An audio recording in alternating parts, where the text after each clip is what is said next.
नमस्कार, आपण पाहत आहात YBN न्यूज मराठी। तुमचा आवाज बनेल आता तुमची ताकद। आपके सामने वोट मांगने के लिए जमा हुई है। सच बात तो ये है कि कल ही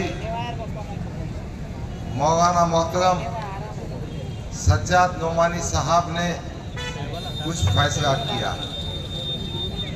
मैं ये बात बताना चाहता हूँ, मौलाना मोहतरम सज्जाद नोमानी साहब एक बैनुल-अक़वामी आलम दीन और बैनुल-अक़वामी शख्सियत है। एक बात मैंने वीडियो में देखा था, हमास के जो नेता थे, हमास के जो कायद थे, जिनको हाल ही में शहीद किया गया, इस्माइल हानिया,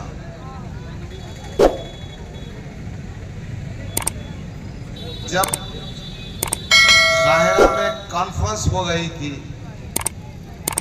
इस्माइल हानिया उस स्टेज पे बैठे थे और सामाईन में मौलाना मोहतरम सज्जाद नोमानी साहब मौजूद थे।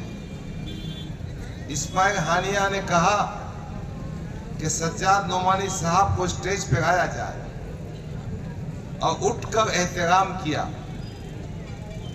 इस्माइल हानिया वो शहीद है जिसने अपनी पूरी जिंदगी अपने पूरे खानदान को फलस्तीन के कौस के लिए कुर्बान कर दिया। सज्जाद नोमानी साहब ने मुझे सुनाया,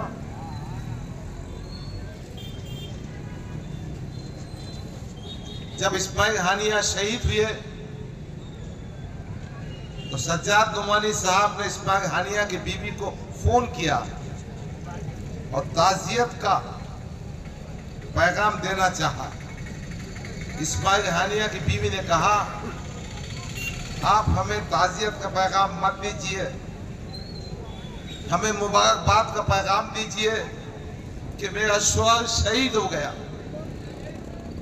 वो सज्जाद नोमानी साहब, जिनकी कद्र कीमत आलम इस्लाम में अजीज़ान किरामी उलमाए किराम बहुत ज़्यादा है, काबिल एहतराम है, नबी के वारिस हैं और उनकी इज्जत और एहतराम करना हमारे अकीदे का जुज़ है, मेरे आका का हुक्म है। मगर मौलाना मोहतरम सज्जाद नोमानी साहब वो अजीम शख्सियत है जिन्होंने हिंदुस्तान की सियासत में करवट पैदा की। 2024 के पार्लियामेंट्री इंतखाबात में जब मंजूर सज्जाद नोमानी साहब, ये मंजूर नोमानी के फर्जंद है, लखनऊ के रहने वाले हैं, इनके वालिद भी बहुत जय्यद आलिम हुआ करते थे, एक मैगजीन निकालते थे अल फुरकान। तो सज्जाद नोमानी साहब ने महसूस किया, तो सज्जाद नोमानी साहब ने इंडियन नेशनल डेमोक्रेटिक अलायंस को बनाया।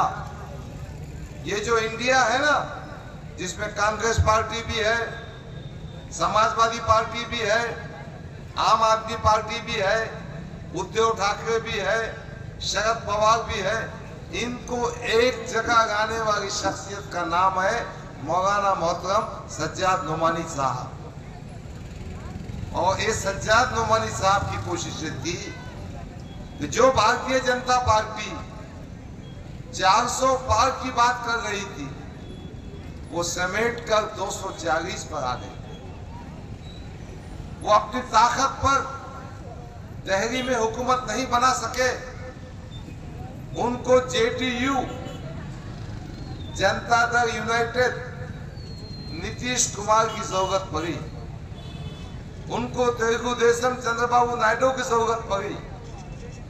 तो ये अजीम शख्सियत है और इनका नेटवर्क इस कोशिश में लगा हुआ है कि फिस्ताई ताकतें, फिरका परस्त ताकतें, वो ताकतें जो अक़लियतों की, मुसलमानों की दुश्मन है, वो ताकतें जो दस्तूर को बदलना चाहती है, वो ताकतें जो औकाफी जायदाद पर कब्जा करना चाहती हैं, उनको खत्म करना है। इसी मकसद के तहत महाराष्ट्र में पार्लियामेंट के इंतखाबात होने के बाद मौलाना मोहतरम सज्जद नोमानी साहब ने एक नेटवर्क बनाया। इस बात की कोशिश की कि हम भारतीय जनता पार्टी हो, अजीत दादा की एनसीपी हो, एकनाथ शिंदे का शिवसेना हो, उसको कैसा रोक सकते हैं। महाविकास आघाड़ी में भी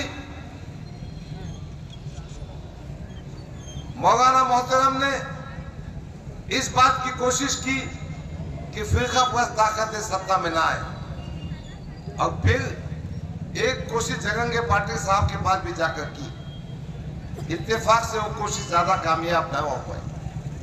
फिर गुज़िश्ता कल उन्होंने महाराष्ट्र के 288 उम्मीदवारों की फहरिस्त जहां जहां तायीद और नाम दाखिल किया, उसमें से मैक्सिमम कैंडिडेट महाविकास आघाड़ी के हैं।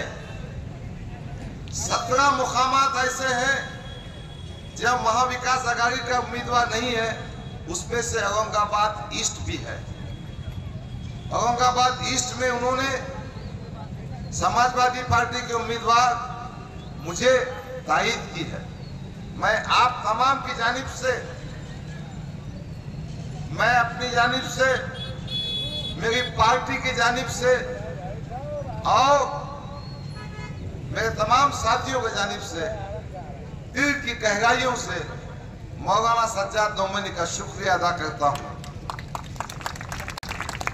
मगर एक बात मैं कहना चाहता हूं, जो हजरात फोटो में बैठकर ये बताना चाहते हैं कि हम उलमाए किराम और सज्जाद नोमानी के जूतों के पास बैठते हैं, उन्होंने भी कुछ सबक लेना चाहिए। सज्जाद नोमानी का फैसला आने के बाद तिरमिराहट व्हाट्सएप और फेसबुक पर ऐसे कमेंट, भाई पार्लियामेंट के इंतखाबात में जब सज्जाद नोमानी ने कहा आप उनको वोट दे सकते हैं, तो जब सज्जाद नोमानी बड़े आदमी थे और जब सर्वे की बुनियाद पर, मशवरे की बुनियाद पर, साथियों के मशवरे पर फैसला किया, चूंकि फैसला आपके खिलाफ गया है,